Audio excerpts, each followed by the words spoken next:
Good afternoon, my name is Felipe. Welcome to my channel, Tourism in Brazil. I'd like to invite you to subscribe in this channel. Follow me in Twitter, Instagram and Facebook, and don't forget, start the notifications. Leave a like, share this video with your friends. Thank you very much. Be pleased to leave a commentary, make your question. Let us start.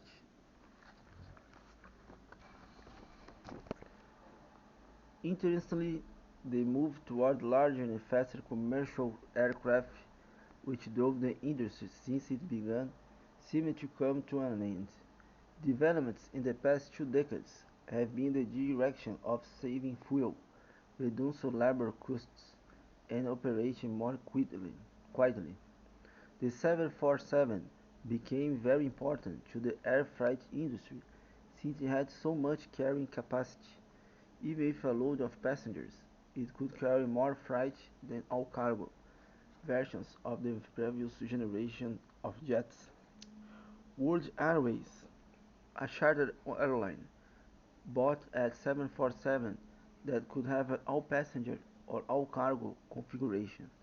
One of the earliest moves for that plane carrying cargo was a load of furnishings for a palace of the Shah of Iran.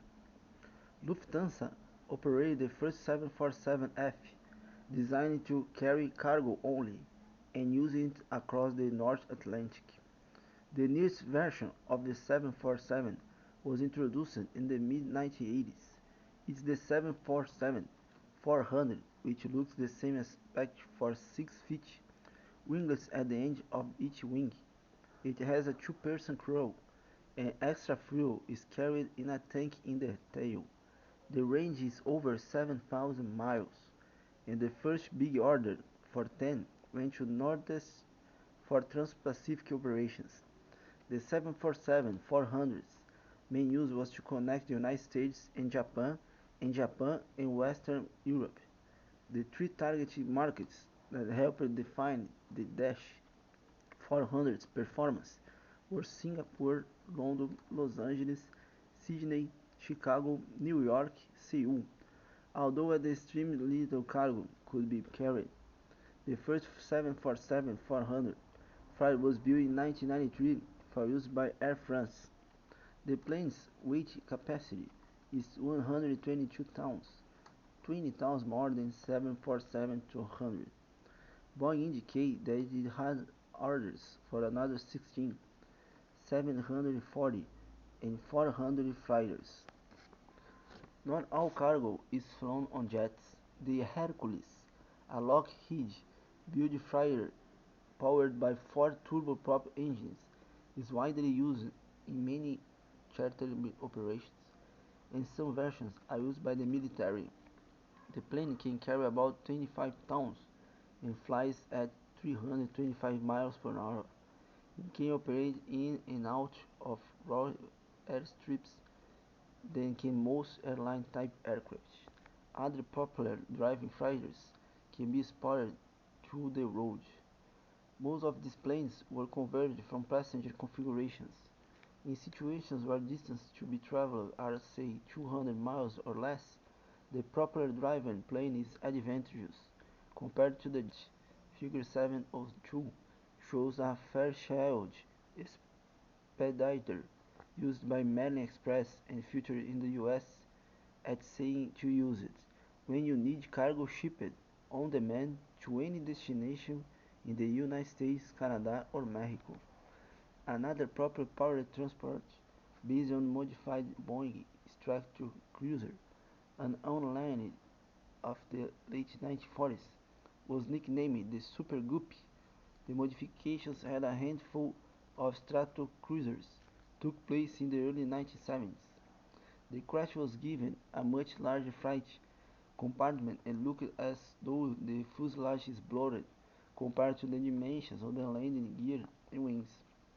The Super Guppies were used in constructions, Airbus A300, wide-body jets, airline craft. The propulsion of one A300 involves 8 Super Guppy flights. cover 8,000 nautical miles in 45 flying tours.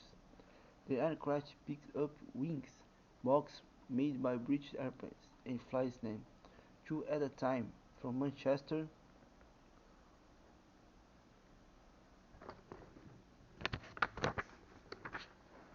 to Bremen.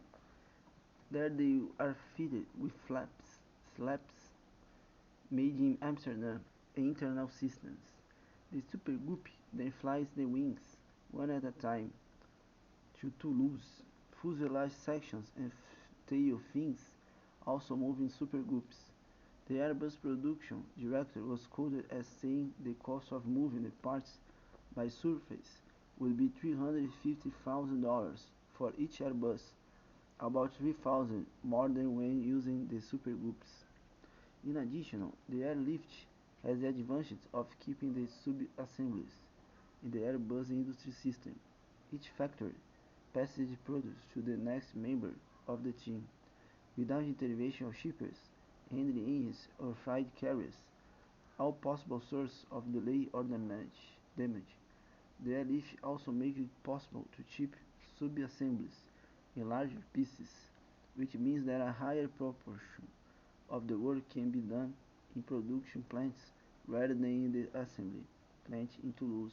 For example, the rear fuselage section, almost 70 feet long and 20 feet wide, is shipped in one piece. Air cargo containers. Today, nearly all air cargo is custom containers, as the only way to load and unload a large aircraft is through use of containers. Air cargo containers are known as unit load devices (ULDs), and they have different shapes designed to take into account the plane's covered contours. Figure 7.3 shows the placement of containers on various planes in the KLM fleet.